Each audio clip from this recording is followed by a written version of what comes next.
मरकजी वजीर राव साहब पाटिल दानवे ने नवादा में मुख्तलिफ मंसूबों का जायजा लिया।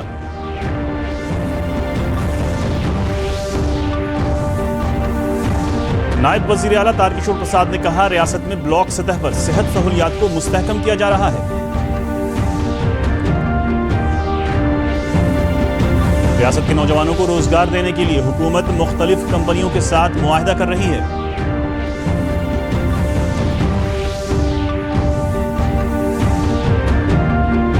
और रियासत के गन्ना किसानों को वजीर आला फसल इलाकाई तरक्याती मंसूबे के तहत राहत मिलेगी।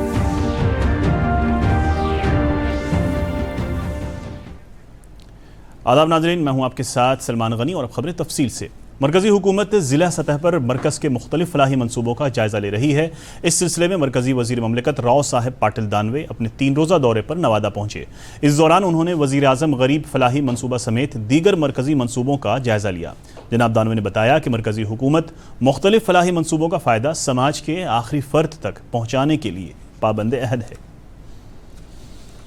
जो करके दिखाया भारत, उनका पहला भाषण क्या था कि इस देश का मैं प्रधानमंत्री हूं, मेरी सरकार इस देश के गरीबों के लिए समर्पित है, गरीबों के लिए समर्पित है मेरी सरकार बोलने वाला इस देश का पहला प्रधानमंत्री नरेंद्र मोदी है। और फिर गरीब कल्याण का एजेंडा बनाया। इस देश में जो गरीब है, जो रोजी रोटी के लिए परेशान है, उसके लिए कार्यक्रम बनाया।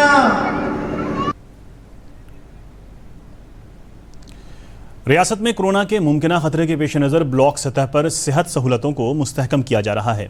इस सिलसिले में नायब वज़ीर आला तारकिशोर प्रसाद ने कटिहार में 14 जदीद तरीन एम्बुलेंस को मुख्तलिफ ब्लॉकों के लिए रवाना किया। उन्होंने बताया कि जिला सतह से संगीन मरीजों को हाइबर सेंटर में भेजने के लिए यह एम्बुलेंस मददगार होगा।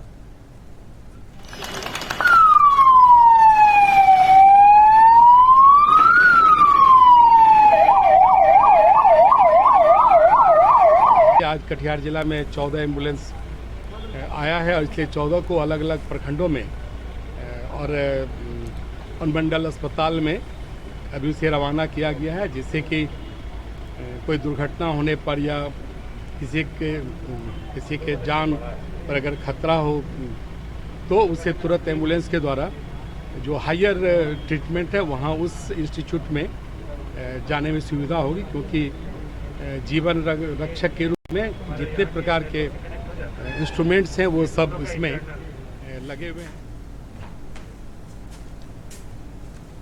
महकमा सेहत ने रियासत में कोरोना जांच का दायरा बढ़ाने का फैसला किया है। इसके साथ ही टीकाकारी मुहिम भी तेज कर दी गई है। पटना के गार्डनर अस्पताल में लोग टीकाकारी में बढ़ चढ़कर हिस्सा ले रहे हैं।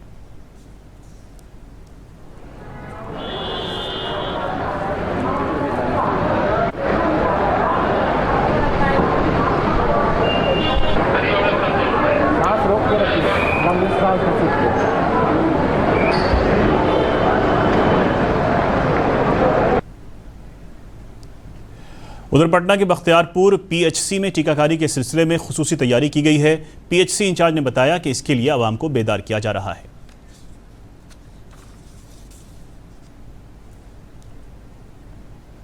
लोगों को टीका लगाने के प्रति जागरूकता पैदा की, जिसके फलस्वरूप हम लोग अपने लक्ष्य के बहुत करीब पहुंच जाएं।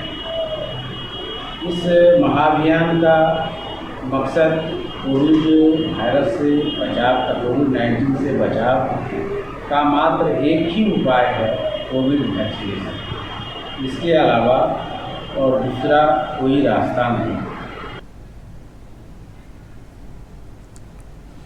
रियासत के हुनरमंद नौजवानों को रोजगार दिलाने के लिए महकमा वसाइल मेहनत खुसूसी मंसूबे पर काम कर रहा है।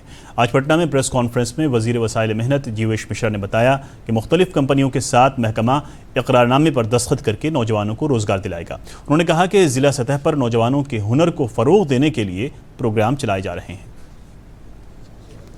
बिहार के अंदर हम लोग कल 7 कंपनियों के साथ गैर वित्तीय समझौता एग्रीमेंट भी करने वाले हैं, जो बिहार के अंदर आईटीआई या कौशल में दक्ष लोगों को का इंटरव्यू लेकर के उनको प्लेसमेंट, उनके लिए रोजगार सुनिश्चित करने का काम करेंगे।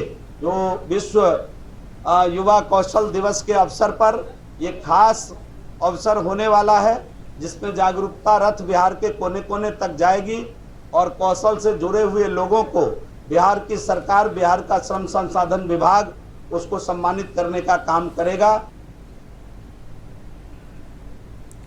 रियासत में तालीम याफ्ता और कारोबार करने वाले माजूरों को तरजीही बुनियाद पर बैटरी से चलने वाली ट्राईसाइकिल दी जाएगी।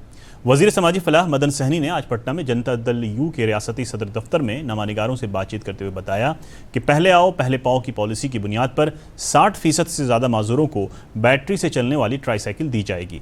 इस पॉलिसी में तालीम हासिल करने वाले तलबा और कारोबारियों के लिए घर से दूर जा रहे लोगों को तरजीह दी जाएगी।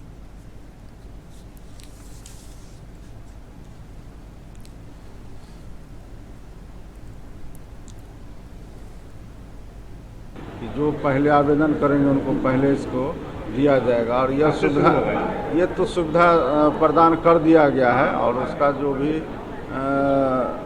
जिस पर उनको आवेदन करना है वो सब हम लोग भेज दिए हैं और उसमें अखबार में भी प्रकाशित किया गया है। तो निश्चित रूप से इसका लाभ हमारे दिव्यांगजन भाइयों को मिलेगा, आने जाने में उनको सुविधा होगा। और बैटरी चालित जो ट्राईसाइकिल है वो हम लोग उपलब्ध कराएंगे। रियासत के गन्ना किसानों को वज़ीर आला फसल इलाक़ाई तरक्याती मंसूबे के तहत राहती रकम दी जाएगी। आज पटना में बीजेपी के रियासती सदर दफ्तर में सहयोग प्रोग्राम में वज़ीर गन्ना प्रमोद कुमार ने बताया कि खुश्कसाली की सूरत हाल के पेश नज़र दूसरी फसलों की तरह ही गन्ना किसानों को भी हुकूमत राहती रकम देगी।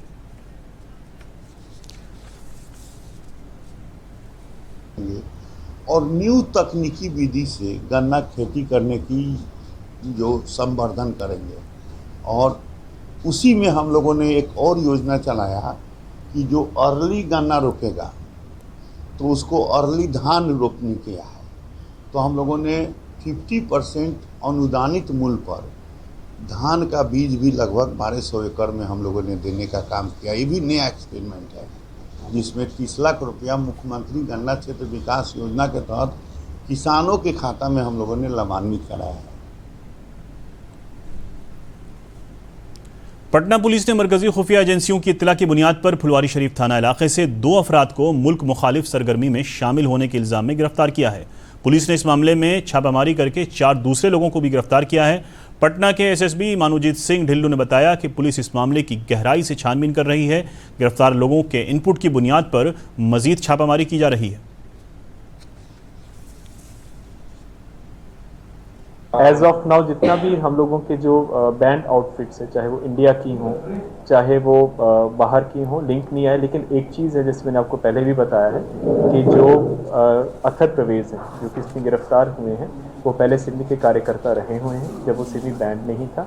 और उनके जो अपने भाई हैं मंजर परवेज़, जब सिमी को बैन किया गया था, प्रोस्क्राइब किया गया था, उसके वो एक्टिव कार्यकर्ता थे और उसी केस में वो जेल भी गए थे। और जो बाकी भी सिमी कार्यकर्ता उस वक्त पटना शाखा से जेल गए थे, जो अथर परवेज़ हैं उनके बेलर रहे हुए हैं। तो ये एक लिंक है जब वो सिमी के कार्यकर्ता हुआ था। खबरों में आगे बढ़ने से पहले हम आपको याद दिला दें कि इस बुलेटिन का सीधा नशरिया आप हमारे YouTube channel DD news Bihar पर देख सकते हैं। हमारे YouTube चैनल तक पहुंचने के लिए अपने मोबाइल से स्क्रीन पर दिखाए जा रहे QR कोड को स्कैन करें और डीडी बिहार से नशर होने वाली खबरें देखें। इसके अलावा ट्विटर और फेसबुक पेज पर भी ताज़ा तरीन खबरें और इत्तलात दस्तयाब हैं। बिहार के साबिक वज़ीर और 9 मरतबा रुकन असम्बली रह चुके रमई राम का आज तवील बीमारी के बाद पटना में इंतकाल हो गया। पटना में आरजेडी के रियासती सदर दफ्तर में आज हानि रमई राम के जज्द खाकी की हिज़्ब मुखालिफ के रहनुमा तेजस्वी यादव, आरजेडी के रियासती सदर जगदानंद समेत दूसरे रहनुमाओं और कारकुनों ने गुलपोशी करके उन्हें खिराज अक़ीदत पेश किया।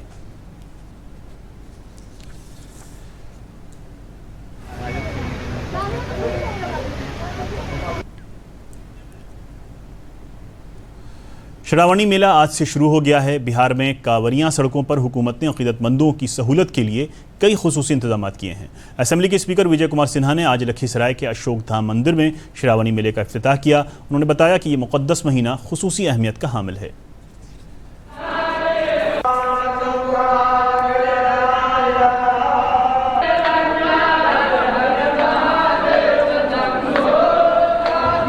सिमरिया से यहाँ तक कांवरिया लोग जल लेकर के उत्तरायण गंगा का आते हैं, जल चढ़ाते हैं। और सावन का आज प्रथम दिन है। आज महारुद्राभिषेक के माध्यम से शुभारंभ हुआ है। यहाँ पर हम सभी लोग मिल कर करके भगवान का आराधना किए हैं। जो भी हमारे यहाँ पर शिव भक्त आए, सब लोग मिल करके उनकी सेवा में शासन प्रशासन सभी खड़ा है। और ये मिनी देवघर पूरे बिहार के गौरव को बढ़ाने में एक अहम भूमिका निभा रहा है। गया जिले के बाराचट्टी ब्लॉक में एसएसबी के जवान बैरक का आज इफ्तिताह हुआ। एसएसबी के डायरेक्टर जनरल एसएल थाउसन और इंस्पेक्टर जनरल पंकज कुमार दरार ने वर्चुअल तवज्जुह से बैरक का इफ्तिताह किया।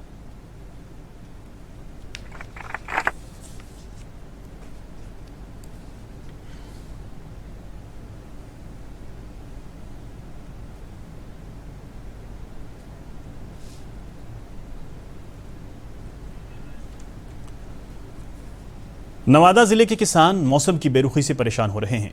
कम बारिश की वजह से धान की रोपाई नहीं के बराबर हुई है। पूरे जिले में खुश्कसाली की सूरत हाल बनी हुई है। नवादा से श्याम सुंदर कुमार की एक रिपोर्ट।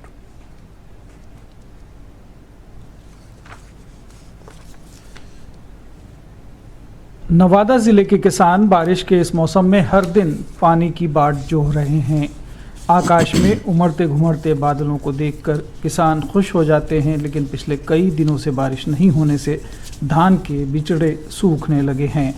अकबरपुर प्रखंड के बड़ैल गांव में किसानों ने बताया कि खेतों में दरार पड़ गई है।